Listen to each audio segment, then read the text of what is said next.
Thank you. I'm going to speak on a topic that there are no experts on, and, and everyone has an opinion. So you're welcome to all of yours, of course, and I look forward to hearing them after I've made my remarks. So I thought I would start by quoting a few familiar lines of Yeats to capture the mood of our country today. Things fall apart, the center cannot hold. Mere anarchy is loosed upon the world. The best lack conviction, while the worst are full of passionate intensity. I'm sure you all know those lines. But let's take this Yeatsian vision as a challenge, not as a given, and ask ourselves here at the birthplace of the Constitution whether Americans have shared values that might hold us together, even as our politics seem to be pulling us apart. What kind of values? Well, we're a nation of great diversity, and the values we share must be rooted in that most basic fact.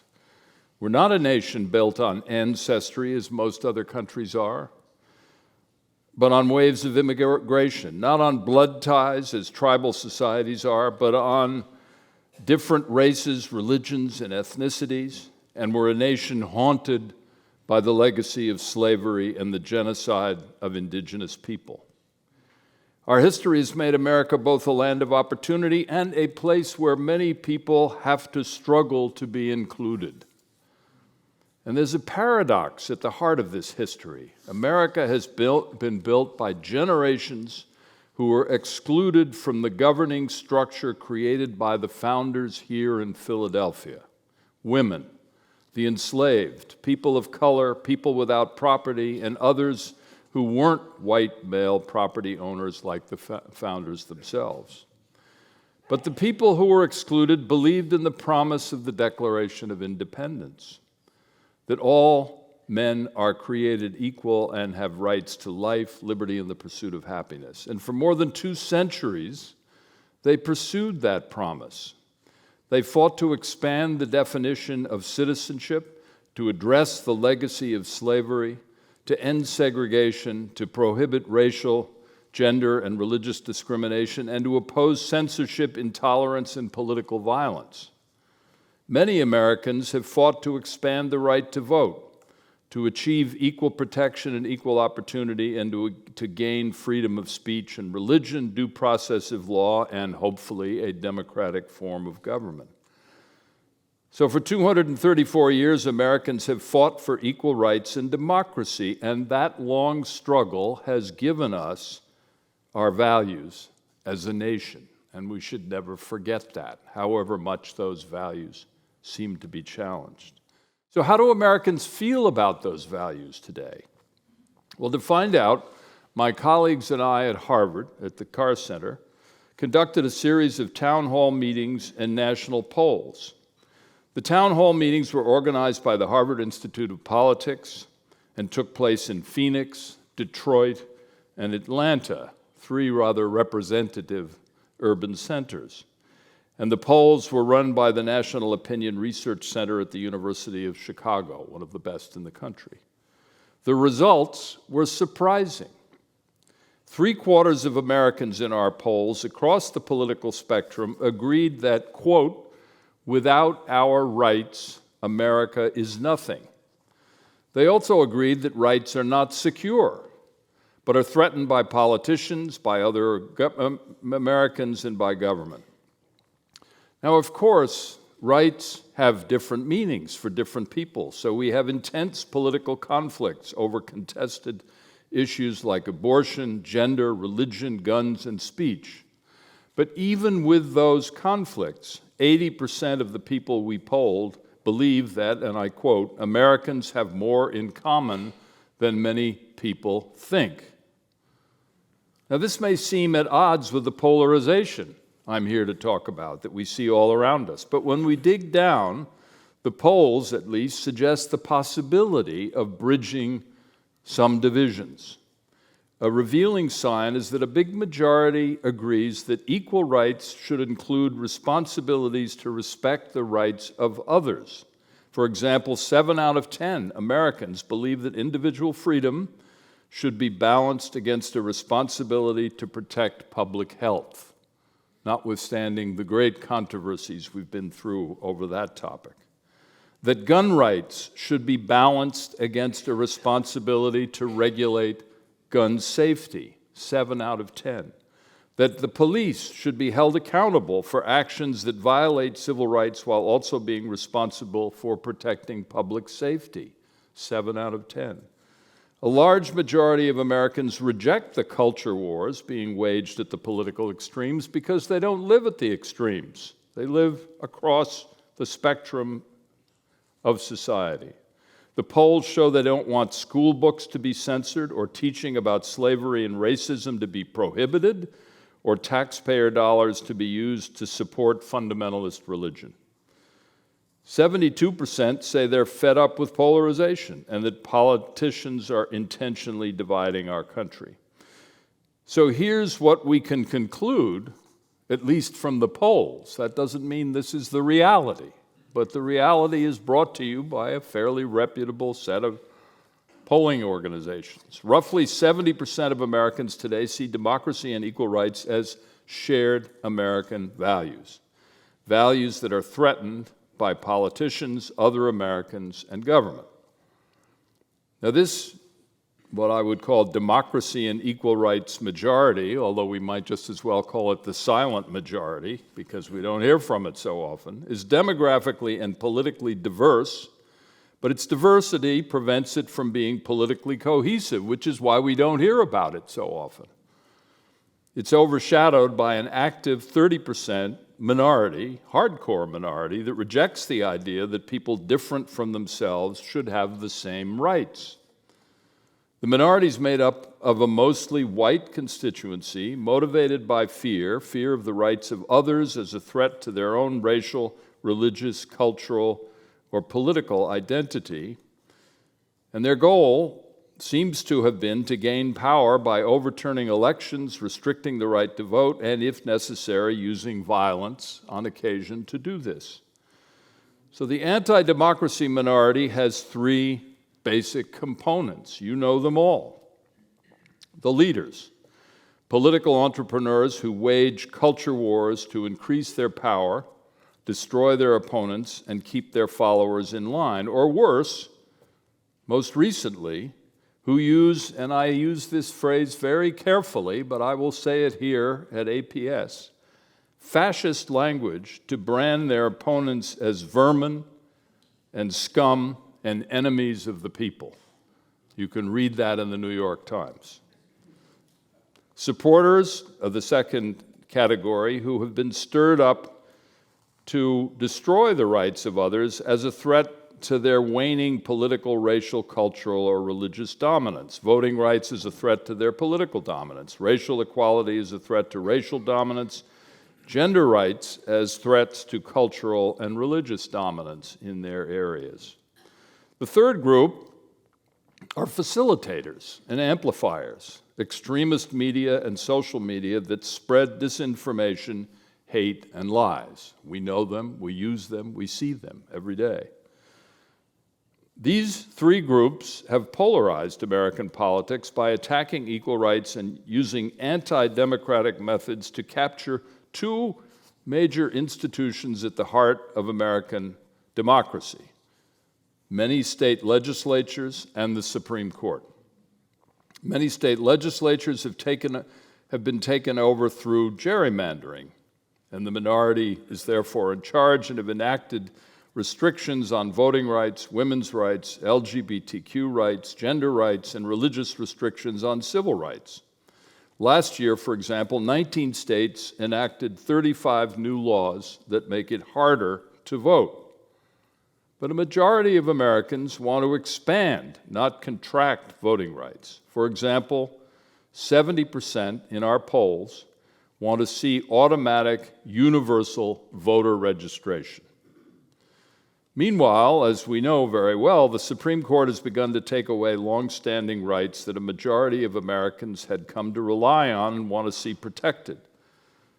The court opened the door for state legislatures to deny the rights of women to control and make decisions about their personal lives. This is fundamentally out of step with public opinion. 72% disagree with the court's reversal of Roe versus Wade. Meanwhile, state legislatures and courts are undermining civil rights by making it harder to challenge racial discrimination in areas like housing and education. But 81% in our poll believe that, quote, the laws against racial discrimination should be strengthened, not weakened. Meanwhile, the culture wars stimulated by the anti-equal rights minority have caused increased discrimination against LGBTQ people, but 76% of our poll believe that people should be protected against discrimination because of their sexual orientation or gender identity. So, what do we do about all this? Well, that's the big question. I'm sure you all have the answers. How can democracy and equal rights be protected against what I think we have pretty definitively demonstrated to be a significant minority that's trying to destroy them? Now, to look on the dark side for a minute, there are three possible directions these attacks could go. First, the attackers could try to escalate political violence to destabilize the country, and the hardcore might, in fact, instigate another insurrection. This could play out in developments around the 2024 election through actions by extremist political leaders as they work to solidify their base. But the executive branch today, at least, isn't controlled by the extremists the way it was in 2020, and law enforcement is hopefully better prepared, but the threat remains serious. A second, equally dangerous but more subtle scenario is that the extremist minority could continue its efforts to undermine the electoral process. Now, this strategy has already produced a backlash, a pro-democracy backlash at the polls. State election officials who denied the results of the 2020 election were all defeated in last year's midterm elections. And the attack on abortion rights has motivated millions of voters to protect these rights by voting. And we've seen this in many states, as I'll say in a minute, and I'll tell you which ones we're talking about, the red states in particular. In fact, the recent election results point to a third, more promising scenario. Mobilize voters in a nonpartisan way, these are all about values, they're not about parties, to defend democracy by building cross-partisan alliances through state and local organizing. And we know that a large majority of Americans are fed up with polarization. We can see that. We've read about it, and we've proved it in our polls. And they reject the political tactics that produce it, which is why the 2022 elections went the way they did. So what can be done to mobilize this, and I hate to bring back a phrase that seems to be connected to another era, this silent majority? Voters want to protect the nonpartisan oversight of elections, and this is why they turned out in record numbers to defeat candidates who were attacking the electoral process 2 years ago, or last year, 2022.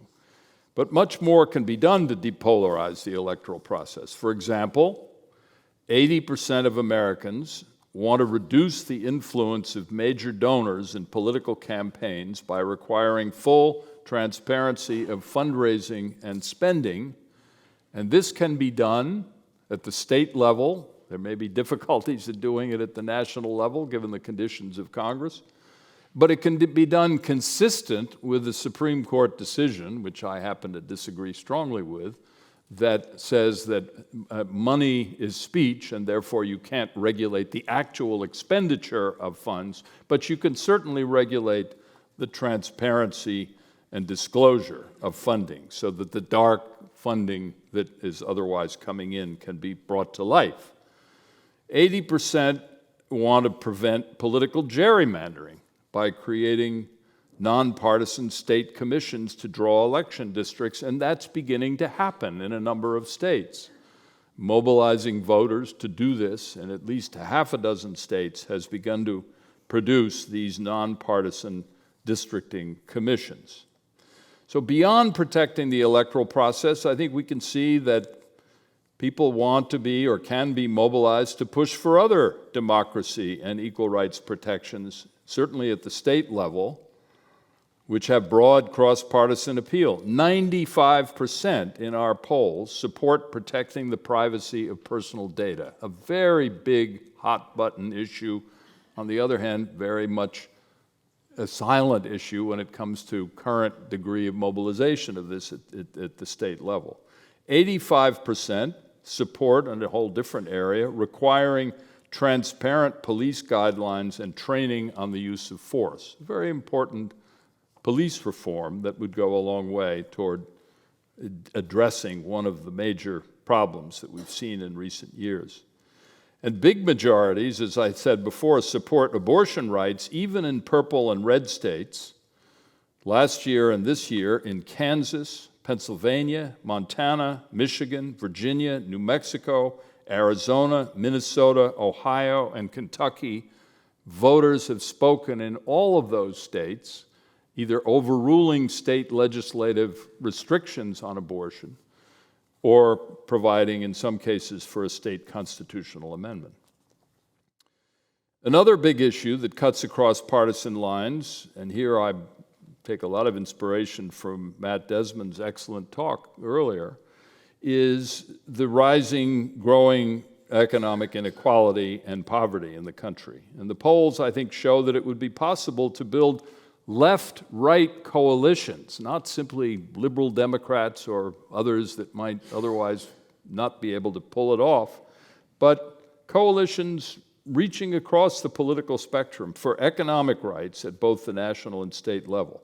For example, on public health and public education, 75% of Americans are calling for more support. Another area is civic education, where there's a real possibility of organizational development on a cross-partisan basis. 71% of Americans want public schools to teach more about democracy, despite the noisy minority pushing for censorship.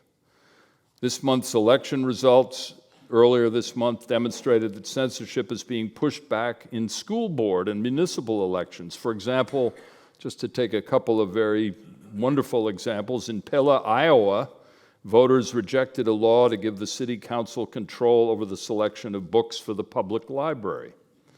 In Croydon, New Hampshire, a bipartisan group of citizens organized a town meeting to restore funding for the schools after it was cut by right-wing opponents of public education. In suburban Virginia, parents defended teachers who were attacked for teaching about racism.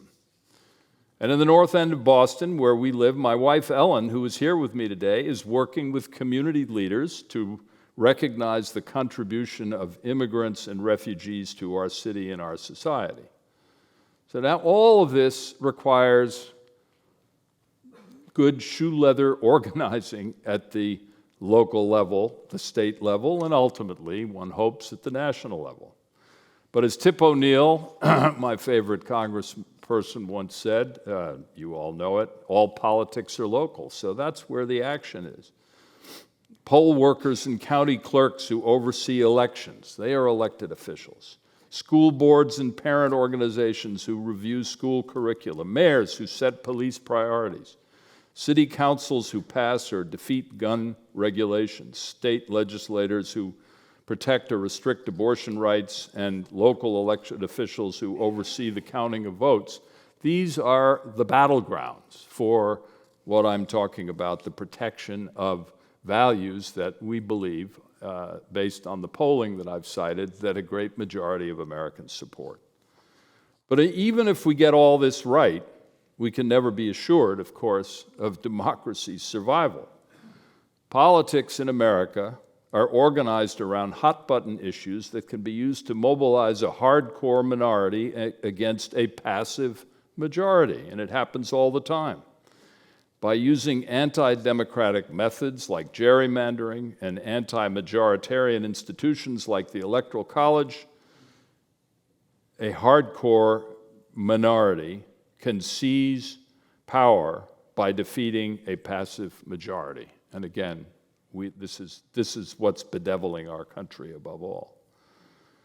So as it has for more than 2 centuries, defending democracy requires endless struggle to mobilize the passive majority. And when the struggle succeeds, it can recapture the flag from the minority who have hijacked it. And I believe that this is something that can be done. But again, it takes an enormous amount of work, but we have seen it. I'm not here to give a history recitation of the ways in which this kind of organizing has worked, but certainly the civil rights movement is perhaps the greatest current example. So let me close with the words of my friend, the late John Lewis, about the ongoing struggle to realize the founding promise of equal rights. He said, "Freedom is not a state, it is an act. It is not some enchanted garden perched high on a distant plateau where we can sit down and rest. The struggle for democracy and equal rights is the continuous action we all must take, and every generation must do its part." So I take inspiration for that, and I hope you do too. Thank you.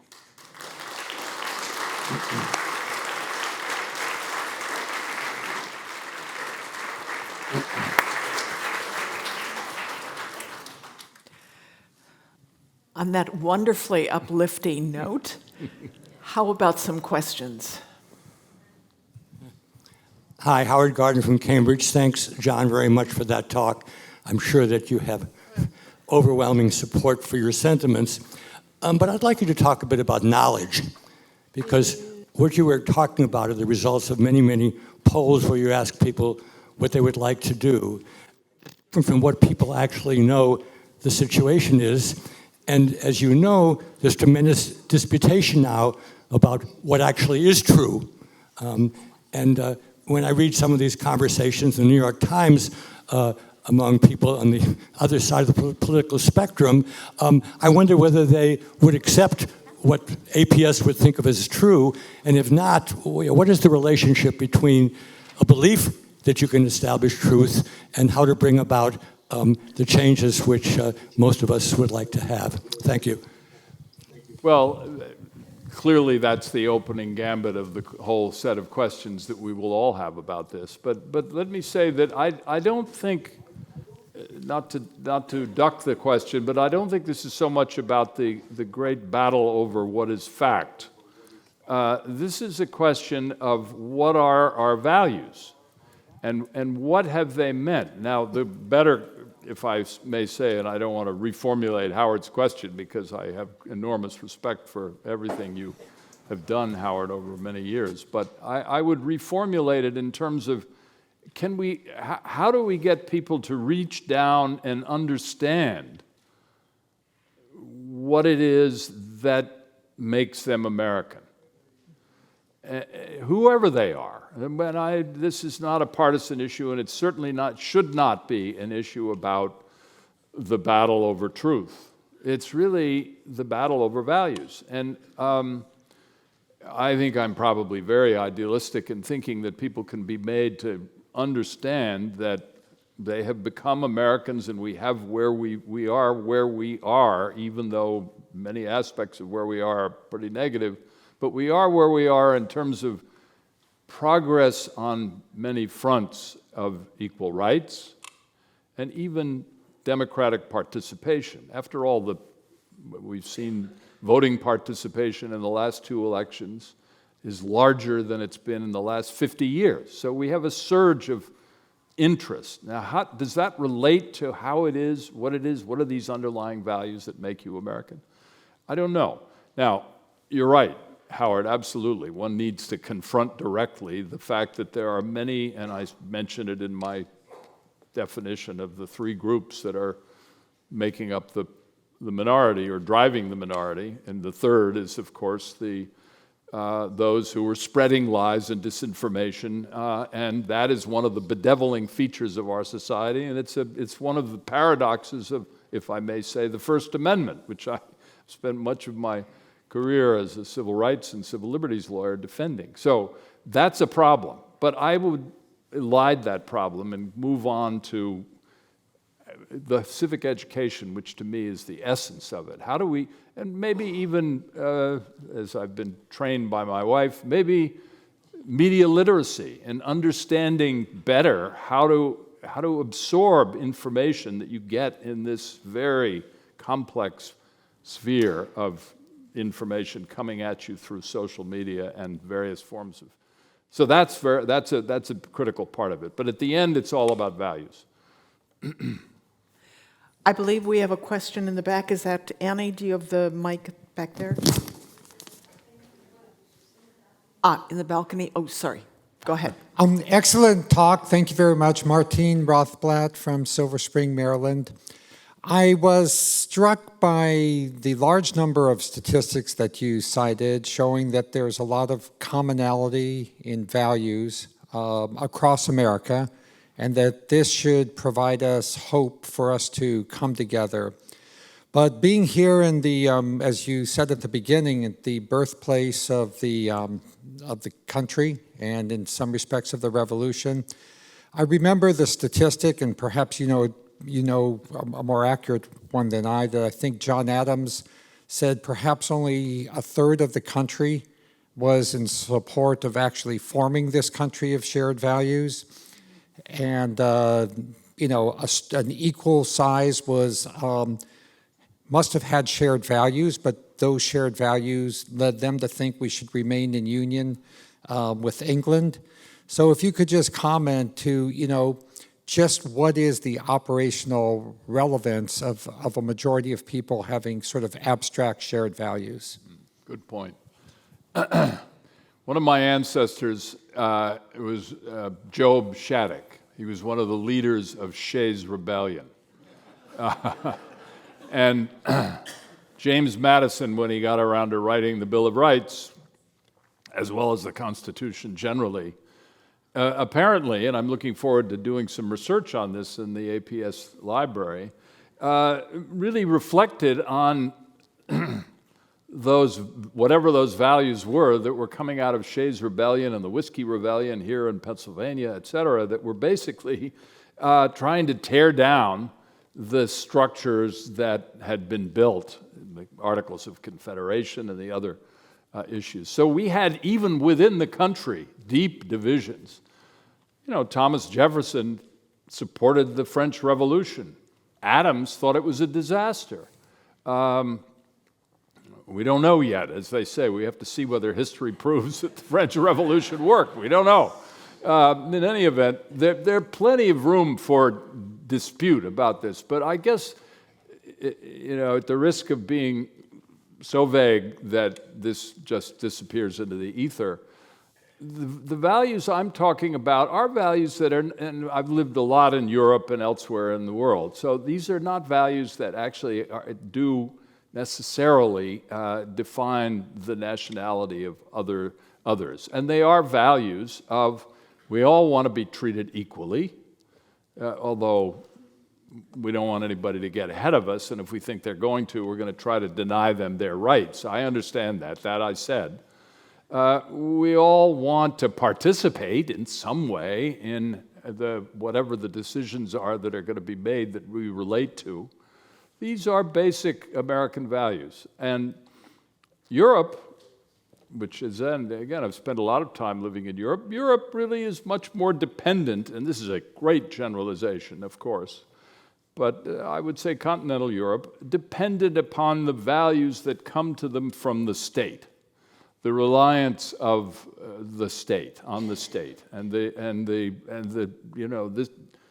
it's not by accident that Europe is much more regulatory than we are in some ways that would make more sense if we were more regulatory here. But nonetheless, I think we have unique adherence to these basic propositions. We want to all be treated equally, and we want to participate in decisions that are made about us. We don't want somebody else to make those decisions.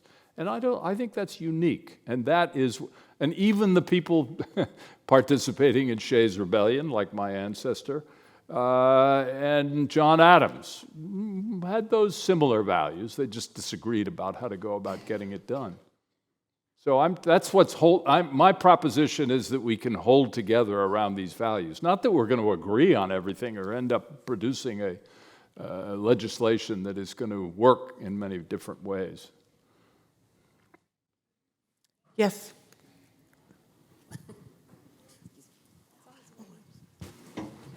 Hi, I'm Joseph Solar from Philadelphia. As you were talking, I was thinking about, and I actually took out my phone and looked him up despite the rules, Wayne Wheeler, the temperance activist, who understood that if you just tip a few people at the margin in a two-party system, you can win the whole day. And I couldn't help but think, how do we disincentivize our political parties from trying to control and gatekeep, often in defiance of the will of their own voters or their own party members? Because that seems to be standing more in the way of the American kind of consensus and values. Well, I'll give you two reform proposals. One, abolish party primaries. Particularly for, well, almost for everything, but particularly for, congressional office holders. I mean, party primaries are captivated by the extremes because they're the ones who participate in it. And what you end up getting is there's no real incentive to be representing a broader swath of the electorate because that broader swath is not going to participate in the primary. So that's one proposal. The second proposal, a little more technical, is ranked choice voting, which is being tried in a number of places now. Maine has adopted it. Ranked choice voting, what is that? Well, it's essentially that your votes, it's rather complicated. We need the mathematicians to come in and run many of the elections for that reason. You allocate votes according to the preferences that people have, and everybody gets a list of candidates, let's say 5 candidates, or 3, or even, 4, whatever. It's going to be more than 2.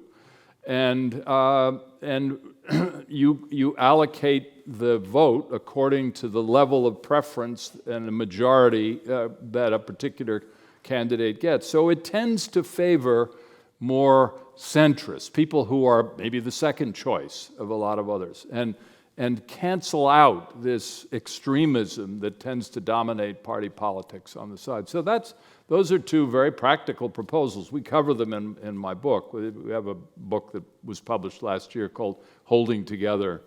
I did this with a couple of colleagues at Harvard. It's available still to be purchased if you're interested.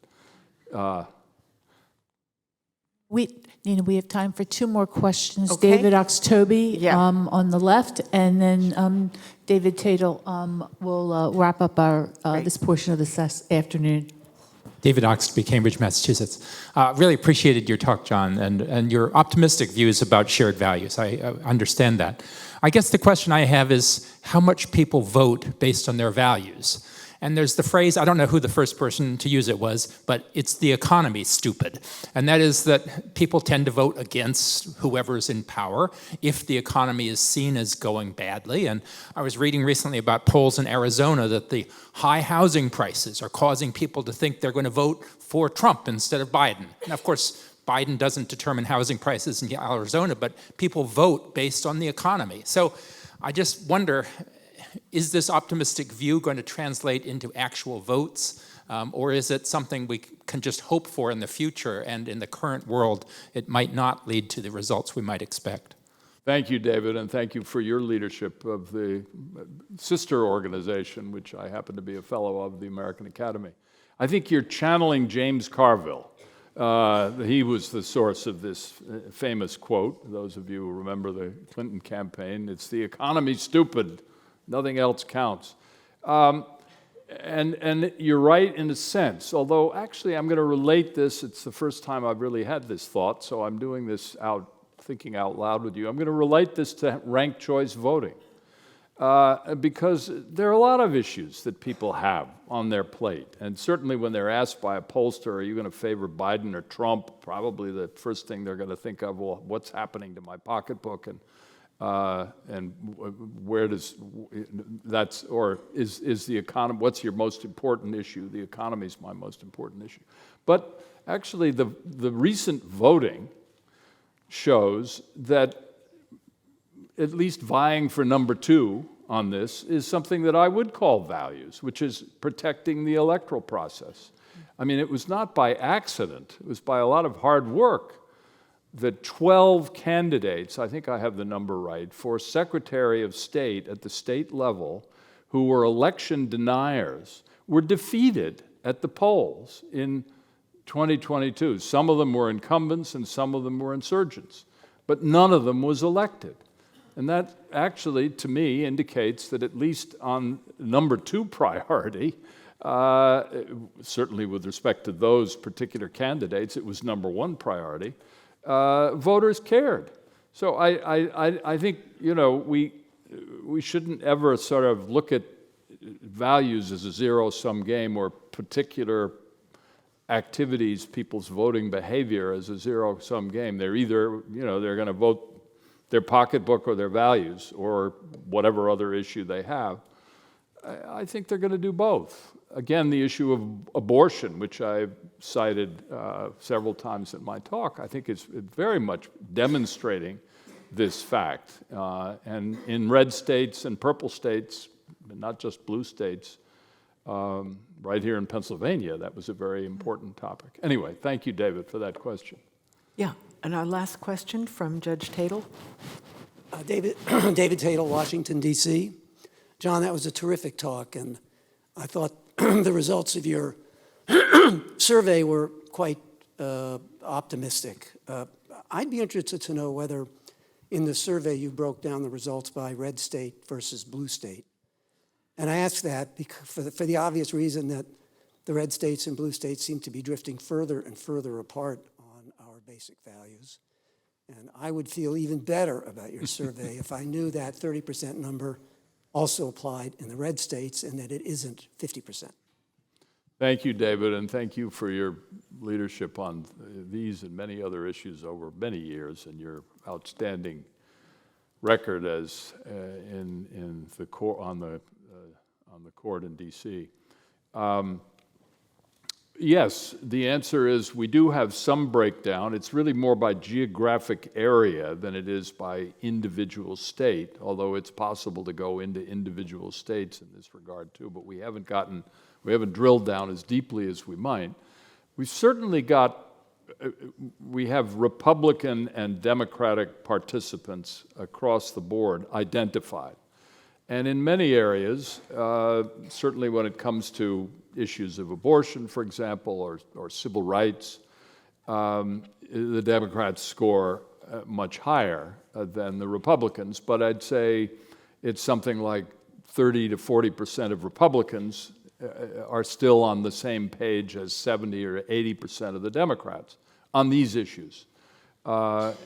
You know, in some areas, oddly enough, protecting the electoral process, and this to me is a disconnect between the reality that we see of Trump's success in promoting the election fraud argument, although I happen to believe that that success is waning significantly, and his support is coming not from the stolen election argument, but from his own personal persona, which I think is a very dangerous persona. But anyway, I think it's certainly true that Republicans on protecting the electoral process across the board are roughly equal to Democrats. They want the integrity of the electoral process. They may mean something different about it. It's true. They may mean, well, we think the Democrats stole the last election and therefore we want more protection. So at a certain level, you aren't able to really disaggregate or disconnect some of these facts that I've been putting forward. But I do give you both regional and partisan breakdowns, and they are roughly, well, they're not exactly like the numbers that I quoted to you. I could have quoted all the Republican numbers as well and given you the regional ones. But surprisingly, there's more equilibrium between the two than you'd expect, that is Republicans and Democrats, and across regions as well. Yes, the Northeast and the far West come out as much more liberal, but not on these issues necessarily. And I think, again, the abortion vote is just remarkable. When you look at Iowa and Kansas and the votes that have taken place recently on that subject, it's amazing. So anyway, thank you for that. Great. Thank you very much. Great. Thanks. Wonderful. Thank you. Thank you.